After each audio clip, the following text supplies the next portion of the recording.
Bonjour Manuel Bompard. Bonjour. Il y a aujourd'hui une journée d'action chez Sanofi sur les sites de Compiègne et de Lisieux à la suite de la cession de Doliprane à un fonds d'investissement nord-américain. Vous dites Michel Barnier doit bloquer la vente, mais est-ce que cette vente, elle menace vraiment notre souveraineté? Je crois. D'abord, je veux dire mon soutien, ma solidarité avec les salariés qui sont en grève.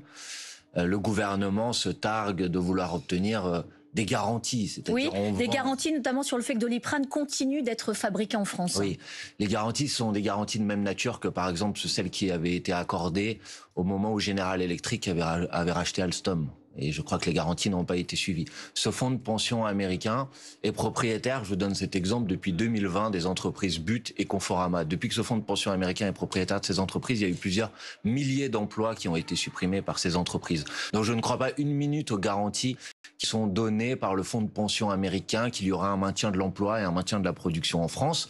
Et si on veut garantir notre souveraineté, il a la possibilité d'utiliser ce qu'on appelle le décret Montebourg, c'est-à-dire pour bloquer la vente, faire en sorte que cette production de médicaments essentiels à la vie de la nation reste en France. Et pour ma part, je crois aussi qu'il faut poser la question de la nationalisation de Sanofi. C'est ça, vous voulez nationaliser Sanofi, mais j'ai quand même regardé la valeur boursière de Sanofi, c'est 126 milliards d'euros. Au moment où il faut faire des économies, c'est pas un peu hors sol de dire ça? Non, je ne le crois pas du tout. Ce qui est hors sol, c'est de continuer à considérer que la production de médicaments qui sont essentiels pour pouvoir soigner les Françaises et les Français doit être un objet sur lequel des entreprises comme Sanofi se font des milliards d'euros de bénéfices. Mais le Doliprane, il va pas disparaître des pharmacies françaises. Mais je ne vous ai pas dit que le Doliprane allait disparaître des pharmacies françaises. Je vous dis que si vous acceptez, par exemple, qu'un fonds de pension américain devienne le fonds de pension qui produit ce médicament, alors dans un moment de tension, on en a connu un, par exemple, pendant la crise sanitaire, vous avez un risque, quand il y a une tension sur les approvisionnements, que ça soit plus la France qui soit servie en priorité et que ça soit un autre pays qui le soit à notre place. Et il me semble normal. D'ailleurs, le président de la République, Emmanuel Macron, pendant la crise sanitaire, avait dit il faut être fou pour accepter que notre production de médicaments soit confiée à d'autres pays que nous. Donc je pense que c'est simplement respecter cette règle. On doit être capable de produire nous-mêmes ce dont on a besoin pour pouvoir soigner notre population, tout simplement. Depuis hier, je parlais de la valeur boursière de Sanofi et des milliards d'économies. Depuis hier, le budget justement est examiné à en commission des finances de l'Assemblée nationale. Une commission d'ailleurs qui va être transformée en commission d'enquête. Vous dites, voilà, c'est une victoire, c'est une très bonne chose. Bien sûr, c'est ce que nous Pour comprendre les dérapages budgétaires. Bien sûr, il y a quand même quelque chose de totalement inacceptable. C'est que contrairement aux prévisions qui avaient été affichées par le gouvernement à la fin de l'année dernière dans la préparation du budget 2024, les prédictions de déficit en particulier ont complètement dégringolé par rapport à ce qui avait été prévu initialement. Et il y a des raisons pour cela. Et on peut légitimement se poser la question de savoir pourquoi on en a été informé que tardivement. Et je pense que tout le monde a à peu près une partie de la réponse, c'est qu'il y avait des élections européennes, puis des élections législatives, et qu'il y a eu une manière de cacher la réalité budgétaire parce que Emmanuel Macron avait la peur, la crainte que ça ait un impact électoral. Donc c'est ça que cette commission d'enquête doit déterminer. Donc vous dites Emmanuel Macron et son ministre de l'économie, Bruno Le Maire, ont menti sciemment aux Français, à la représentation nationale? Ça me semble évident et maintenant cette commission d'enquête, je crois, va en faire la démonstration. Mais Jordan Bardella, il avait raison alors. Pourquoi? Il voulait un audit, lui, avant l'été. Jordan Bardella, il voulait mettre à plat les comptes pour comprendre le dérapage. Oui, mais Jordan Bardella n'avait pas raison. Jordan Bardella a demandé un audit pour pouvoir justifier qu'un certain nombre de mesures et de promesses qu'il faisait aux Françaises et aux Français depuis des mois et des mois, finalement, il décidait de les abandonner de son programme. C'était la raison pour laquelle il appelait cet audit. Il disait, je vous ai promis ça pendant longtemps, mais maintenant je ne vous le promets plus parce que tout ça va être conditionné à un audit des comptes publics. Écoutez, quand on est un petit peu sérieux, on fait des chiffrages de ses propositions, de son programme, on dit comment on va financer ces mesures, c'est ce que nous avons fait, le Nouveau Front Populaire, et Jordan Bardella était totalement incapable de le faire. Maintenant, donc vous n'avez pas récupéré l'idée avec cette commission d'enquête de Jordan Bardella? Non, pas du tout. Nous avons fait tout simplement notre travail. Vous savez, les parlementaires à l'Assemblée nationale, ils ont un rôle qui est de voter des lois, mais ils ont aussi un rôle de contrôle de l'action du gouvernement.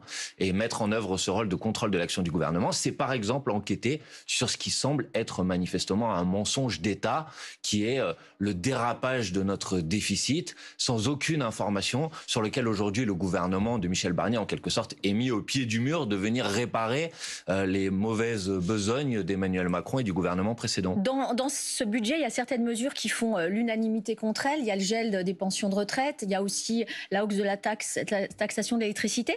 La gauche, le RN et la droite sont tous alignés. Vous dites, tant mieux, du Rassemblement national aux Républicains, soyons unis, soyons forts. Je dis, il y a les hypocrites dans cette discussion budgétaire. C'est que si, comme vous le dites, ces mesures-là qui sont dans le budget qui a été proposé par Michel Barnier font l'unanimité contre elles, et c'est ce que vous avez dit, alors la droite, alors l'extrême droite aurait pu faire une chose très simple pour empêcher que ces mesures voient le jour, c'est voter la censure du gouvernement de Michel Barnier. Ça avait lieu. La semaine dernière, nous avons déposé une motion de censure, et ceux qui disent aujourd'hui qu'ils sont en désaccord avec, en gros, l'essentiel du budget de Michel Barnier, en vérité, ils ont laissé Michel Barnier proposer son budget puisqu'ils ont refusé de censurer le gouvernement. Donc je dis qu'il y a beaucoup d'hypocrisie dans cette situation, que notamment les électrices et les électeurs du Rassemblement national, qui sans doute ont voté pour des candidats du Rassemblement national au mois de juillet, en espérant que ça permette une rupture avec la politique d'Emmanuel Macron, se sont fait complètement trahir et flouer aujourd'hui par l'orientation qui est celle de Marine Le Pen et de Jordan Bardella.